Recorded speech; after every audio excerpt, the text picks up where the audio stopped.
Good Sunday morning to you. I'm Johnny Burrow. Once again, it's time for our Hawaii Media radio stations public access programming on our 5 Oahu radio stations and 5 stations on Kauai. HawaiiStream.fm Live 365, another way to pick us up if you're out and about away from the terrestrial radio. Well, it's been nearly a year and a half since the devastating fires of Lahaina and the surrounding areas of Kula. We're starting to get some semblance of some good news as far as the rebuild efforts are concerned, all right? So it was burned down by those wildfires. Most of those residents still struggling to rebuild, and that's thanks to the abundance of the inflexible zoning, land use, and other regulations that have stood in their way. But there might be some progress, might be some good news, some silver linings coming up here.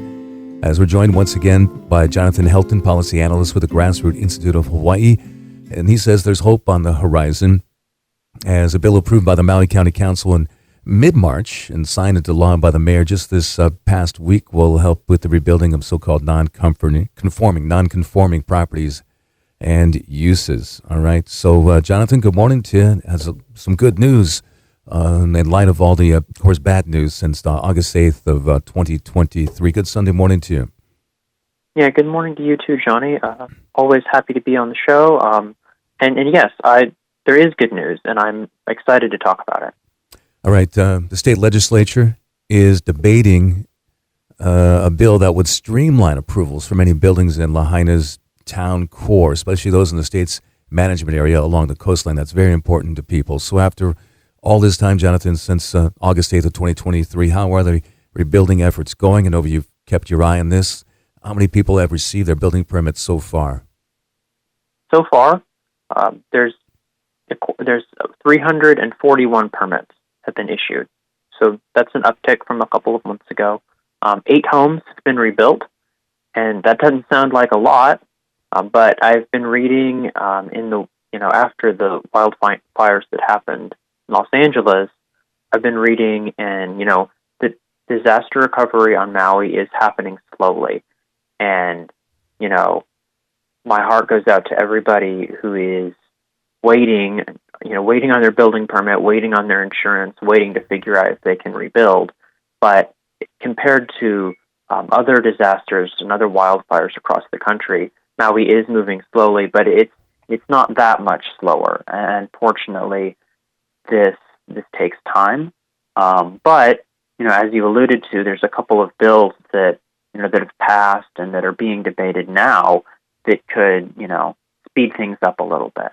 I didn't even hear that there were 8 homes you said rebuilt already. I mean, that's yes. Okay. I haven't even really seen that brought forward. So that's good news, very good news, obviously.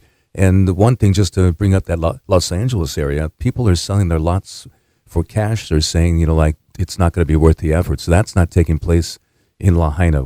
They're really standing strong and firm against that. How would you describe, Jonathan, the regulations that people are facing as they rebuild right now? I'm gonna use the words of one of the people who works in construction and planning in the Maui County government. This person said that Lahaina is one of the most regulated places, one of the hardest places to deal with all of the permits and all of the zoning, in the whole county of Maui. And if you think about it, that makes sense. Lahaina was a very old town. There was a lot of charm because it was old, but older areas often come with higher regulations. I made a list. I want to sort of go through each one, not in depth, but just to list it.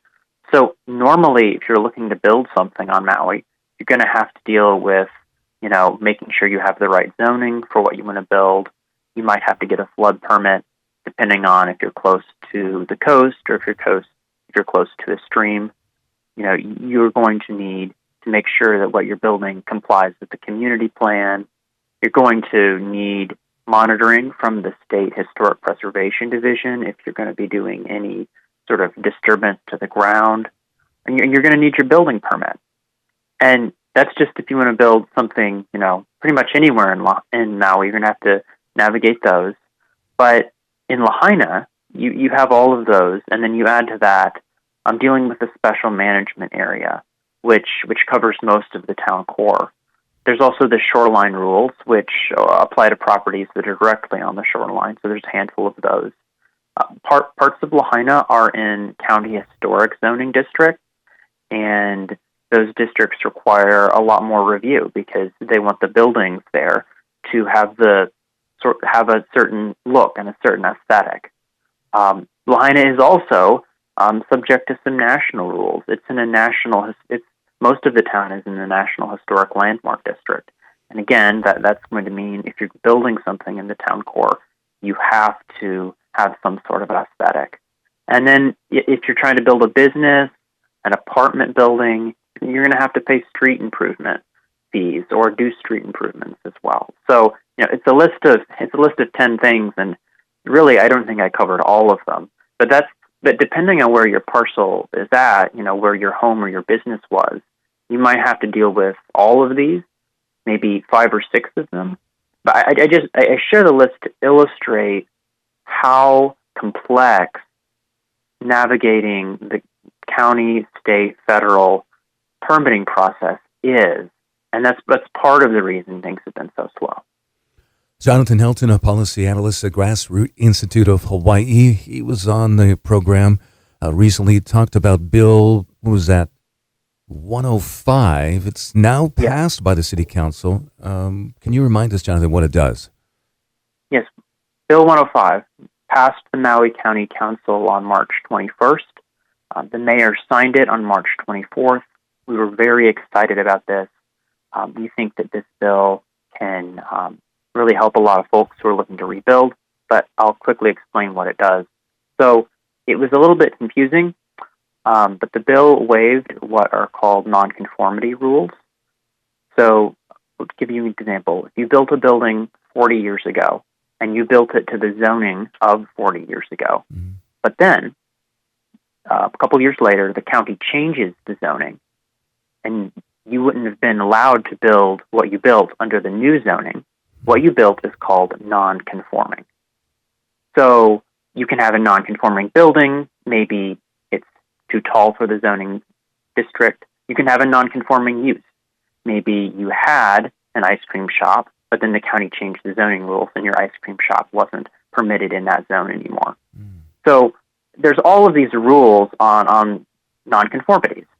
And typically, if your structure is damaged or you stop the use for a while, you don't get to go back to what you had. But in Lahaina, it's a very old town, as we've talked about, and a lot of the buildings were non-conforming, or a lot of the properties had a non-conforming use. So the bill waives the county's normal rules for this, and is basically going to help people be able to come back to what they had before the fire. Well, that's great news. You mentioned that. What other sort of implications will Bill 105 have now that it's law, Jonathan? I'll share a story that I think I shared when we talked about this bill last time, but it's a really good illustration. So you have a lot of churches and temples in Lahaina. So you have the Lahaina Jodo Mission, you have Waialua Church, and a lot of these are in residential zones. Now, these are older sites. So, in a lot of cases, they probably predated the zoning, but nonetheless, the county assigned them in a residential zone.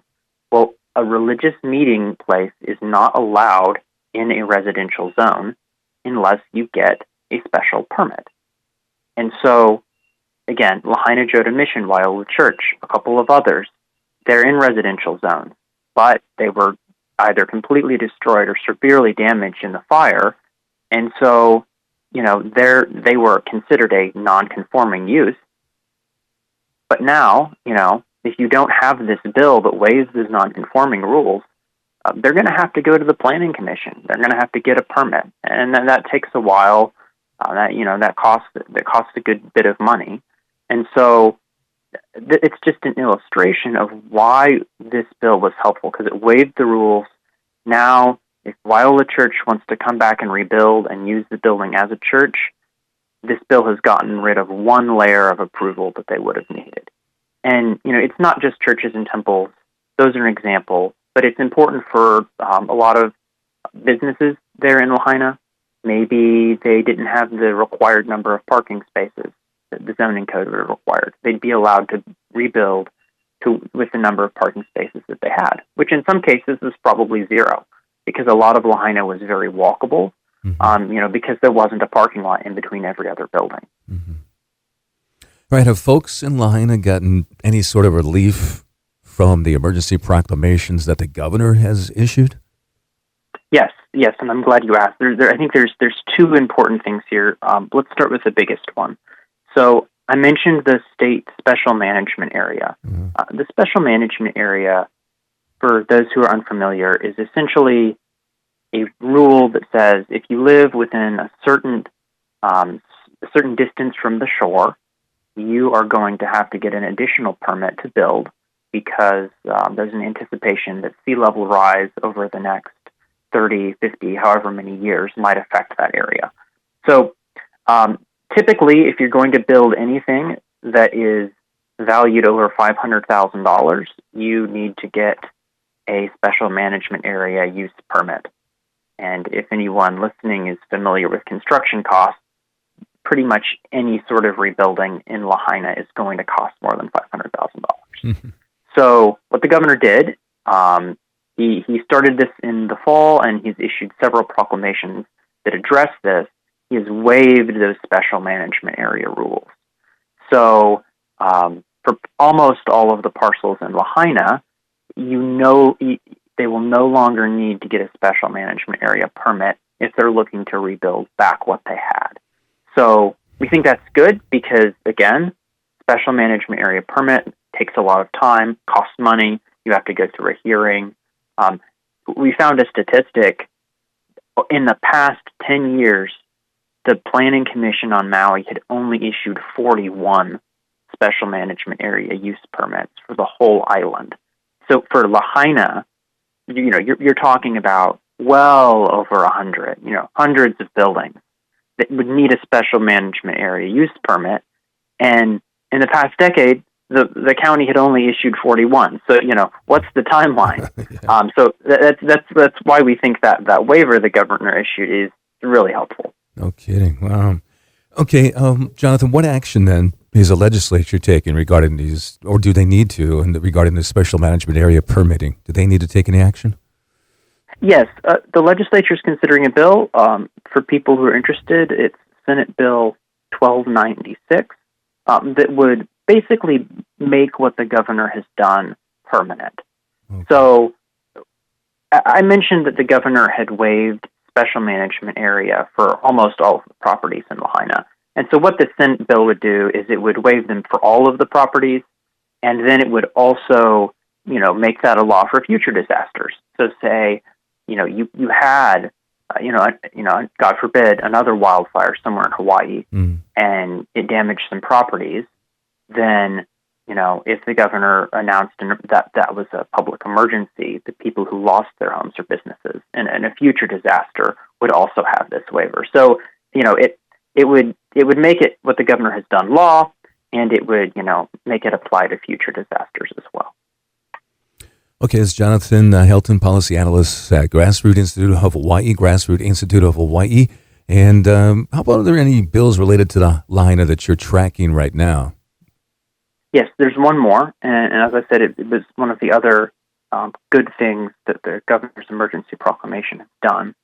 So normally, if you're going to build a home in West Maui, if you're going to build an apartment complex, you have to pay the State Department of Education between, I think, $2,000 and $5,000, depending on what you're building, in school impact fees. The idea behind school impact fees is that, if we build more housing, that's going to create, more need for a school facility because it's assumed that a family might move there and their kids would go to school. Mm-hmm. Now, the school impact fee makes sense, sort of in theory. Unfortunately, it doesn't work well in Hawaii.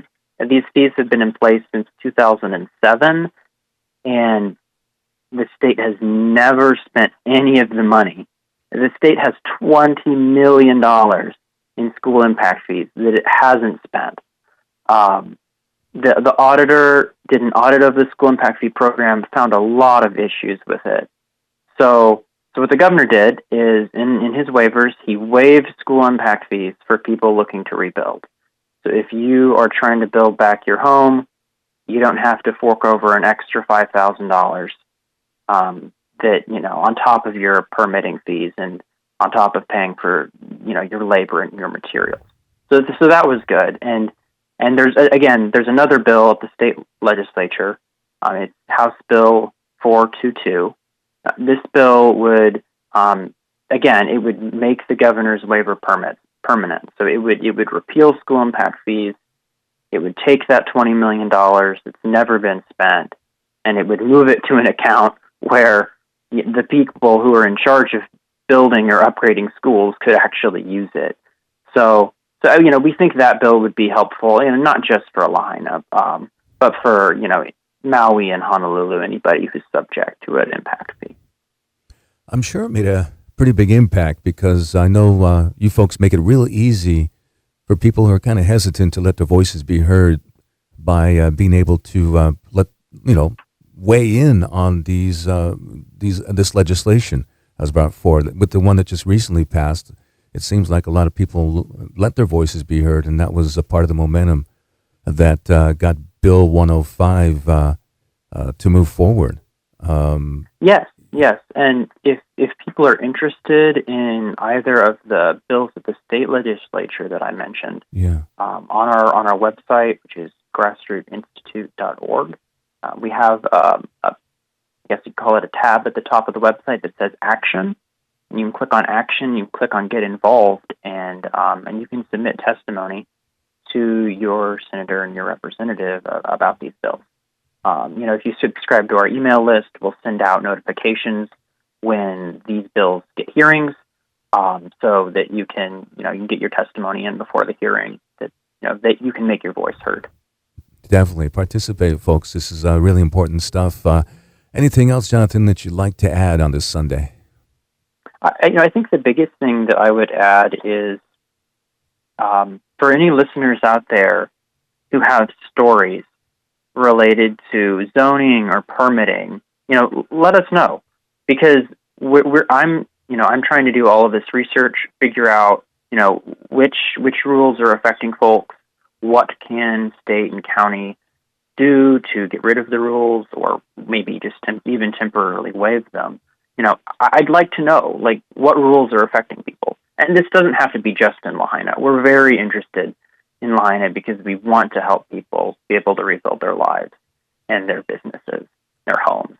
But the whole state, Grassroot is involved at, each of the county councils. We're involved with the legislature. So we want to hear from you. And I think that's what I'd add.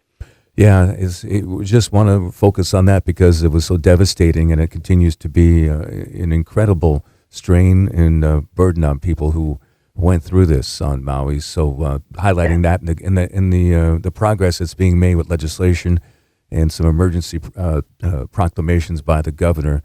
So we'll continue to keep an eye on that, but also on the neighbor islands and, of course, Oahu, things happening within the legislature, city council, what have you.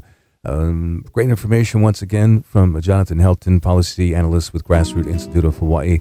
We'll be catching up with you soon because I know you're very busy, very active with what's going on here within the state. So appreciate it. Once again, can you give out the website for people who are interested? Yes. Again, that's grassrootinstitute.org. You can reach me personally at the letter J, Helton, that's Helton, at grassrootinstitute.org. I'd love to hear from you. Love to see if we can help. Thanks for once again letting us, informing us, Jonathan, of all we need to know about what is taking place within our community. And enjoy the rest of your Sunday. We'll be talking soon. Thank you, Johnny. You have a good rest of your weekend as well.